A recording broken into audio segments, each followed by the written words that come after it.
Hello students, good morning. स्वागत है आपका इस चैनल पर। आज हम कैश बुक का टाइप 2 देखने वाले हैं। प्रीवियस लेक्चर में हमने देखा था कि कैश बुक के कितने टाइप्स रहते हैं और simple cash book as a first type को हमने डिस्कस किया था। अब हमें यहाँ देखना है कि as a double column cash book. अब देखो डबल कॉलम कैश बुक में होता क्या है, इसमें सिर्फ हमको दो दो अकाउंट कंबाइन बनाने हैं। जैसे देखो बिजनेस में देखिए आपके पास टू वेज रहते हैं, you have two ways to payment and to accept. देखो क्या रहता है इसमें, अब आपके पास दो रास्ते हैं पेमेंट करने के लिए या दो रास्ते आपके पास रिसीव्ड करने के लिए। इसमें आप क्या करते हो, देखो अगर आप किसी से माल परचेस करते हो तो आप एज उसे कैश दे सकते हो या फिर उसे चेक दे सकते हो, ठीक है। या फिर अगर आपने किसी पर्सन को माल सेल किया तो वो आपको एज इट इज कैश दे सकते हैं या फिर उसकी जगह पर चेक दे सकते हैं। तो देखा जाए तो एज अ कैश और बैंक ये दोनों एक जैसे टर्म्स हैं जो बिजनेस में यूज किए जाते हैं। जैसे फॉर एग्जांपल आपको मैं एक एग्जांपल बताता हूँ। जैसे आपके पास जो कैश है वो आपके पास 2 लाख रुपीज है, ठीक है। आपके पास जो कैश है वो 2 लाख रुपीज है और बैंक में आपका 1 लाख रुपीज डिपॉजिट है। तो एज अ आपको यूज करने के लिए टोटल कितना बैलेंस हुआ, एज अ 3 लाख रुपीज, ठीक है। तो देखो बिजनेस में ऐसे जो होता है, हर एक पर्सन जैसे करंटली देखा जाए तो हर बिजनेसमैन को अपना करंट अकाउंट ओपन करना पड़ता है, क्योंकि उसका फायदा क्या रहता है कि as a person current account में नंबर ऑफ टाइम्स वो उसमें डिपॉजिट कर सकता है या फिर उसमें से विड्रॉ कर सकता है। तो ठीक है, तो देखो यहाँ पे हमें डबल कॉलम कैश बुक में ये देखना है कि हमें दो अकाउंट साथ में क्रिएट करने हैं। पहला उसमें एज अ आपको मैंने क्या बताया, एक कैश अकाउंट और एक बैंक अकाउंट। देखो हम इसका प्रोफार्मा देख लेते पहले। यहाँ सबसे पहले यहाँ डेट, ये आपका receive side as a particular, ये एलएफ, ये कैश और ये bank.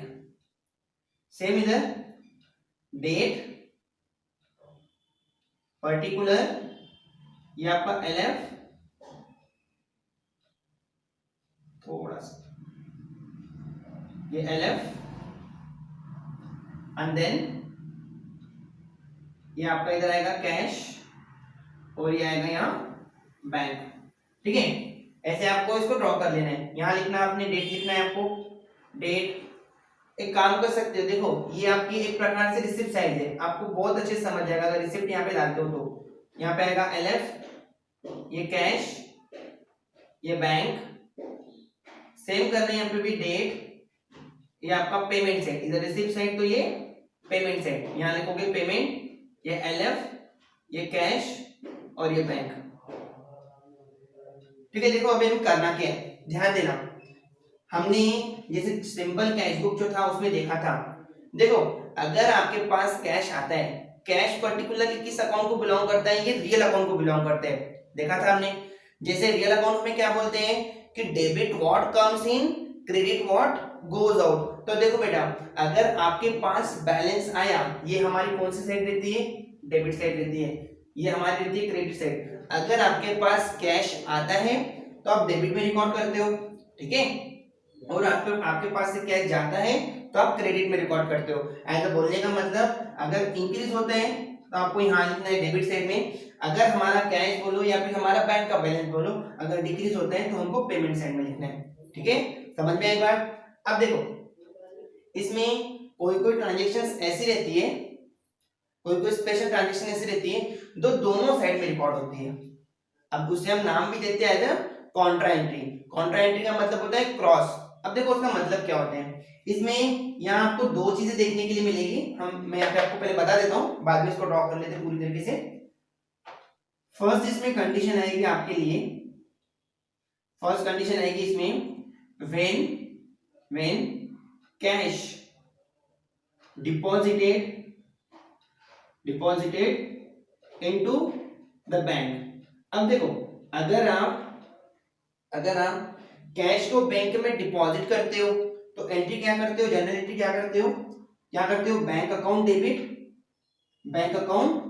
Debit to cash account, bank account debit to cash account. तो देखो आपने यहाँ पे दो अकाउंट कंबाइन बनाए।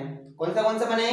एक बनाया कैश अकाउंट, एक बनाया बैंक अकाउंट। ऐसी ट्रांजेक्शन दोनों साइड एज ऐसी ट्रांजेक्शन जिसमें ये दोनों अकाउंट के नाम आते हो, एज अ कैश भी आता हो और बैंक भी आता हो, ठीक है। तो उसको हम यहाँ पे क्या बोलेंगे? कॉन्ट्राएक्टिव बोलेंगे, और वो हम दोनों साइड में रिकॉर्ड करेंगे। जैसे इसका एग्जांपल लेंगे, आपको बताऊंगा मैं, फिलहाल इतना रख देता हूँ। और देखो इसमें सेकंड कंडीशन क्या लिखती है?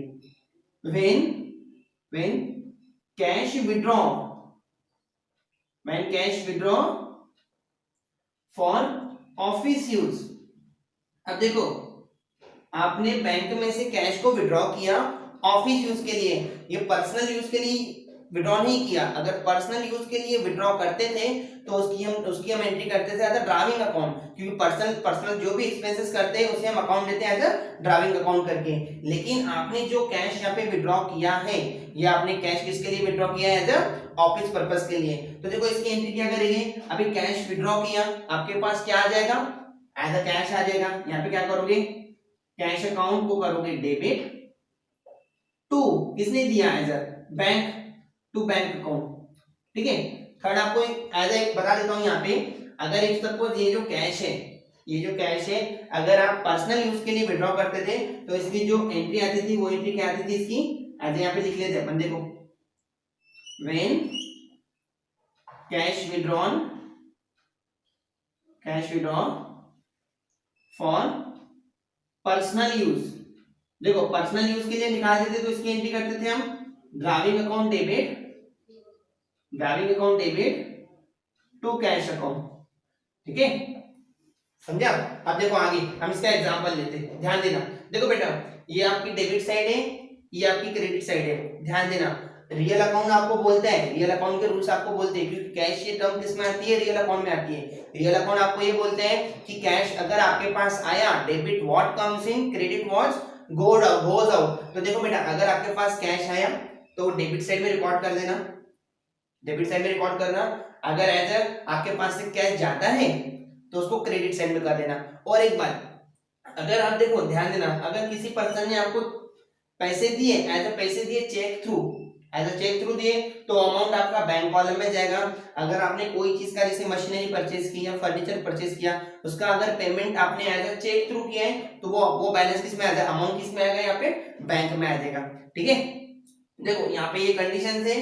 अभी हमें धीरे धीरे अकाउंट देखना है, जैसे जैसे ट्रांजेक्शन होती जाएगी मैं इसको इरेज करके आएगा पूरा सही तरीके से बना लूंगा। देखिए फर्स्ट एग्जांपल देखते हैं इसका हम।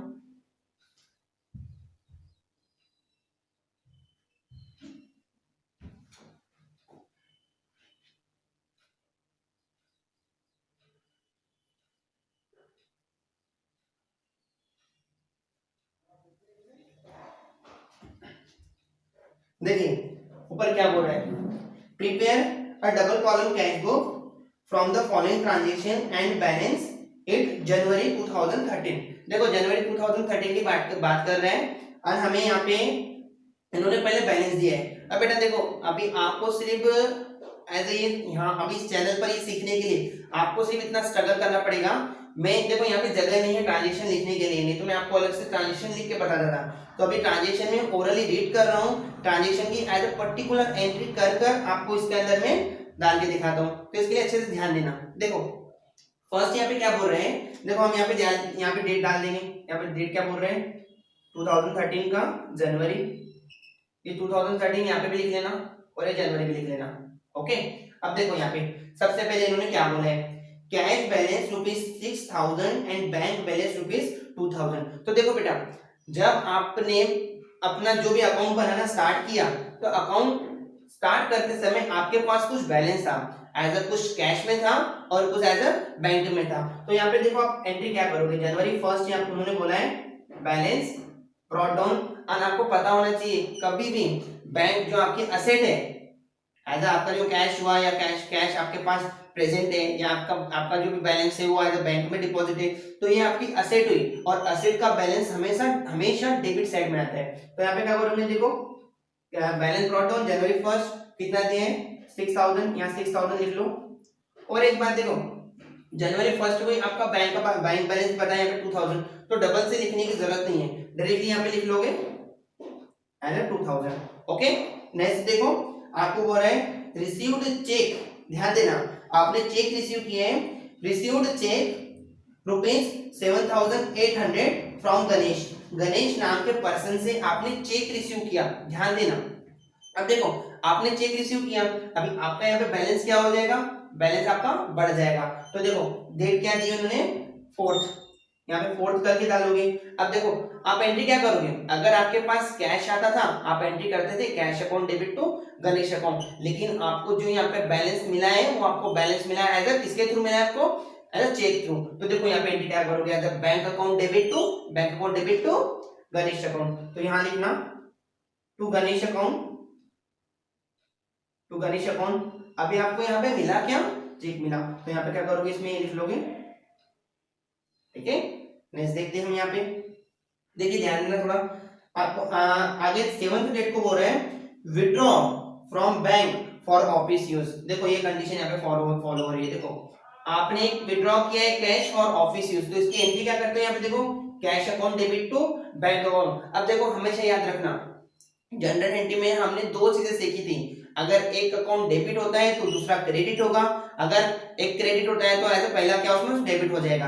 अब देखो बेटा यहाँ पे अभी कैश आपने विड्रॉ किया बैंक में से, कैश अगर आपने विड्रॉ किया इसका मतलब आपके पास यहाँ पे रिसिप्ट क्या हुई, कैश हो जाएगी। तो देखो आपका यहाँ पे कैश में जो बैलेंस हो जाएगा वो बढ़ जाएगा, और बैंक का जो बैलेंस है वो यहाँ पे क्या हो जाएगा, एज अ डिक्रीज हो जाएगा। और एक बात ध्यान देना, अभी यहाँ पे आपने दो अकाउंट प्रिपेयर किए, कौन से अकाउंट प्रिपेयर किए, कैश अकाउंट और बैंक अकाउंट। और आपको स्टार्टिंग से बताते आ रहा हूं मैं कि कोई भी अकाउंट में उसका नाम नहीं आता है। जैसे फॉर एग्जांपल देखो आप यहाँ पे टू बैंक अकाउंट लिखोगे और बैंक का बैलेंस लिखोगे, ऐसा नहीं होता है। क्योंकि देखो बेटा अभी आपने यहाँ पे क्या बोल रही है, withdraw from bank for office use. अब देखो आपने ऑफिस से एंट्री क्या करोगे यहाँ पे, अब सबसे पहले आपके पास देखो आपने क्या किया, आपके पास बैलेंस आ गया, यहाँ पे ध्यान देना, देखो cash account debit to bank account दिया है, तो यहाँ क्या लिखोगे, टू, ये 7 डेट डाल देना यहाँ पे, टू बैंक अकाउंट, ठीक है। अब यहाँ पे टू बैंक अकाउंट, यहाँ पे ध्यान देना, यहाँ पे जनवरी 7 की पहले बात हो रही है, तो यहाँ पे क्या करोगे, यहाँ पे देखो यहाँ पे करोगे by cash account, by cash account. सबसे पहली बात अभी आपके पास यहाँ पे बैलेंस आ गया, देखो ये आपकी रिसिप्ट है ना, और आपका बैलेंस अभी देखो कैश विड्रॉ किया मतलब आपके पास कैश आया, कितना आया इसमें कैश, आपके पास कैश आया आपके पास 1000, यहाँ पे लिखोगे 1000, ठीक है।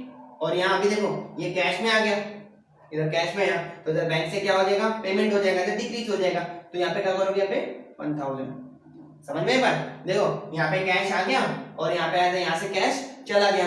और एक बात, इसको हम यहाँ पे रिप्रेजेंट करते हैं एज अ सी, यहाँ पे लिखना है हमें लेजर फॉलोस में क्या लिखना है, सी। सी का मतलब क्या, कॉन्ट्रा एंट्री। देखो क्रॉस एंट्री है, इसको क्रॉस क्यों बोला गया है, क्योंकि देखो एक यहाँ पे डेबिट साइड में आया तो दूसरा यहाँ पे क्रेडिट साइड में आया, बराबर है। एक यहाँ कैश में रिकॉर्ड हुआ तो एक यहाँ पे एज अ बैंक में रिकॉर्ड हो गया, तो आपको ये यहाँ पे ध्यान देना है, समझ में एक बात। देखो नेक्स्ट ट्रांजेक्शन इसमें क्या बोल रहे हैं, पेड चेक टू रमेश ₹4,900। अब देखो आपने रमेश नाम के पर्सन को यहाँ पे चेक पेड किया है, ठीक है। अभी चेक अगर आपने इशू किया उसको पेड किया, आप एंट्री क्या करोगे, as Ramesh account debit to bank account. तो देखो आपकी पेमेंट बता रहे हैं, ये पेमेंट कब की है, एज अ 10 तारीख की। देखो यहाँ पे क्या करोगे, by Ramesh account, by Ramesh account, cheque दिया है ना इसको आपने, तो यहाँ पे लिखोगे, चेक कॉलम में लिखोगे, बराबर है, एज अ बैंक कॉलम में आपको लिखना है। नेक्स्ट देखो एज ए 13 तारीख को आपको बोल रहे हैं machinery purchase and issue a cheque ₹1300। अब देखो आपने क्या किया है, मशीनरी परचेज किए और एज ए 1300 का सामने वाले को चेक दिया है, तो इसकी जनरल एंट्री क्या करते हो आप, मशीनरी आपके पास असेट आ गई, एज अ रियल अकाउंट होगा ना, तो आप करोगे machinery account debit to bank account. देखो यहाँ पे 13 तारीख डालना, यहाँ पे लिखना by machinery account, by machinery account 1300। Next देखो आपको क्या बोल रहे हैं, cheque received on 4th January deposited into the bank. अब देखो ध्यान देना, आपने जो 4th डेट को ध्यान देना इधर ना, देखो आपने 4th तारीख में मैंने जो ट्रांजेक्शन की थी, 4th तारीख की ट्रांजेक्शन मैंने पढ़ी थी कि रिसीव चेक किया गणेश से आपने एज 7,800 का चेक जो है वो रिसीव किया था। अभी आपने 13 तारीख को आगे जो नेक्स्ट तारीख दी इन्होंने 14 तारीख को आपने जो दिया मिला गया चेक आपने क्या किया, ये बैंक में डिपॉजिट किया। अगर आप बैंक में कैश अपना डिपॉजिट करते हो तो उसकी एंट्री देखो यहाँ पे क्या करते हैं, bank account debit to cash account. अब देखो bank account debit to cash account बोला है तो उसकी देखो ध्यान देना, अभी आपके जो बैंक का जो बैलेंस है यहाँ पे जो बैंक का बैलेंस है वो प्लस हो जाएगा और आपका जो कैश का जो बैलेंस है यहाँ पे क्या हो जाएगा, वो लेस हो जाएगा, जो डिक्रीज हो जाएगा। तो देखो इसकी एंट्री क्या करोगे, सबसे पहले ध्यान देना यहाँ पे आपको लिखना है 14 तारीख ये टू कैश, यहाँ पे to cash account, to cash account कितनी अमाउंट दी है उन्होंने, ध्यान देना। देखो ऊपर से अमाउंट लेनी है, अभी डबल सा अमाउंट नहीं बताया उन्होंने, ऐसा कितना दिए आपका देखो ध्यान देना। अब आपने डिपॉजिट किया तो आपकी जो बैंक में जो बैलेंस है आपका बैंक का बैलेंस यहाँ पे बढ़ जाएगा, बैंक का बैलेंस आपको क्या हुआ यहाँ पे इंक्रीज हो गया और उसके बाद में बैंक का बैलेंस यहाँ पे इंक्रीज हुआ तो यहाँ पे कैश में क्या हो जाएगा, डिक्रीज हो जाएगा। सेम डेट यहाँ पे डालना 14, यहाँ पे देखो यहाँ पे टू कैश अकाउंट लिखा है तो ऊपर क्या लिखोगे, बाय बैंक अकाउंट, यहाँ पे लिखना है बाय बैंक अकाउंट। अब ध्यान दो इधर बैंक में पैसा आ गया प्लस हो गया, यहाँ पे क्या हो जाएगा, कैश का आपका बैलेंस क्या हो जाएगा, माइनस हो जाएगा, तो इसमें लिखूंगा 7800। ठीक है, नेक्स्ट देखो, नेक्स्ट ट्रांजेक्शन देखो, हाँ इसको रिप्रेजेंट कैसे करोगे, सी से as a contra entry, as a cross entry, एक डेबिट तो दूसरा क्रेडिट। नेक्स्ट आपको देखो 15 तारीख की यहाँ पे एंट्री दी है, purchase goods for cash rupees 860। देखो आपने गुड्स परचेज किए और बैलेंस जो पेड किया है वो कैश फ्लो किया है एज 860 रुपए का। अब इसकी एंट्री क्या करते हो, परचेज करने की एंट्री, परचेज ऑन कैश की एंट्री क्या करते हो, purchase account debit to cash account. तो बेटा यहाँ पे क्या लिखोगे, by purchase account, by purchase account कितना है 860। ठीक है, अब देखो ये तो आपको अच्छे से समझ गया, इसकी कंडीशन क्या है, एक बार इसको अच्छे से नोट कर लेना पहले। देन उसके बाद में देखो अगली एंट्री बोल रहा है यहाँ पे 17 डेट की, रिसीव्ड फ्रॉम भिड़े रुपीज 1400। अब देखो भिड़े नाम का एक पर्सन है, उससे आपने रिसीव किया है। अब रिसीव जो किया कैसे किया कुछ बताया नहीं है यहाँ पे। अगर देखो अगर वो पर्टिकुलरली बताता है कि चेक रिसीव किया है तो हमें बैंक का एज एज्यूम करना है। अगर आपको सिर्फ जनरली ऐसे दे दिया, ऐसे एंट्री दे दी कि एज रिसीव किया, रिसीव्ड रुपीज 1400 फ्रॉम भिड़े, तो ऐसा आपको कैश रिसीव है तो एंट्री क्या करते हो, cash account debit to Bhide account. तो यहाँ पे देखो ध्यान देना, यहाँ पे 17 डेट डाल के यहाँ पे टू भिड़े अकाउंट, जिसने आपको पैसे दिए उसका नाम लिखोगे यहाँ पे, क्योंकि वो गिवर हुआ ना पर्सनल अकाउंट के हिसाब से। यहाँ पे लिखोगे आप 1000 कितना दिया यहाँ पे 1400। अभी कैश रिसीव किया तो कैश में डाल देना। नेक्स्ट देखिए, next entry, Prabhakar has directly deposited rupees 2000 into our bank account. अब देखो बेटा प्रभाकर नाम का एक पर्सन है, ध्यान देना, प्रभाकर नाम का एक पर्सन है, उसने एज हमसे माल लिया होगा, एज पास्ट में कुछ हमसे एज कुछ तारीख पहले हमसे माल लिया होगा और उसने क्या किया, हमारे अकाउंट में डायरेक्टली पैसे जमा कर दिए। अब देखो ये एंट्री आप नहीं कर रहे हो, सामने वाले पर्सन ने एज हमारे अकाउंट में डिपॉजिट किए, वो जो एंट्री करेगा वो एज अपने हिसाब से एंट्री जो करेगा वो ठीक है, लेकिन हमें यहाँ पे एंट्री क्या करनी है, हम सीधा सीधा यहाँ पे एंट्री करेंगे कि एज हमारे बैंक में पैसे जमा हुए किससे, प्रभाकर थ्रू। तो यहाँ पे देखो आप क्या एंट्री करते हो, bank account debit to Prabhakar account. तो यहाँ पे देखो 20 डेट डाल के यहाँ पे लिखना to Prabhakar account, to Prabhakar account कितना लिखोगे, डायरेक्टली बैंक में लिखना, देखो उसने बैंक में जमा किए ना 2000 रुपीज।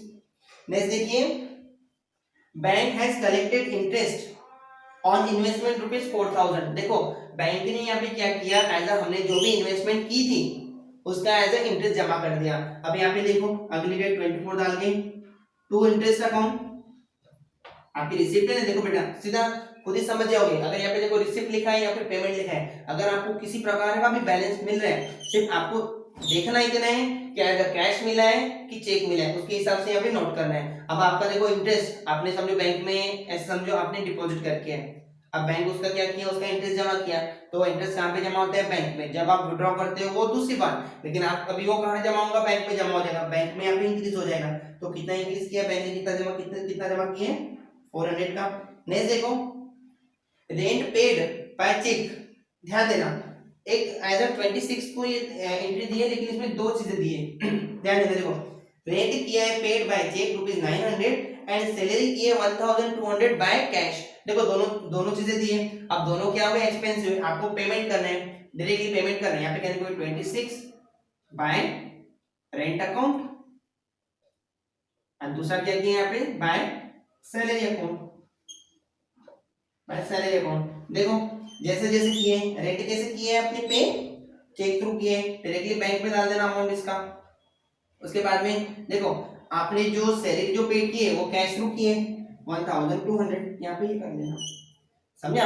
अब देखो इसके हिसाब से हमने पूरा ये लिख लिया है। अब यहाँ पे ट्रांजेक्शंस पूरी क्या हुई, खत्म हो गई। अभी आगे हमें क्या करना है ध्यान देना अच्छे। देखो अभी आपने यहाँ पे ऑन पेपर में ये प्लस माइनस लिखने की जरूरत नहीं है, आपको डायरेक्टली सीधा यहाँ पे खुद ही समझना पड़ेगा कि हमारे यहाँ पे प्लस हो रहा है बैलेंस, यहाँ पे माइनस हो रहा है।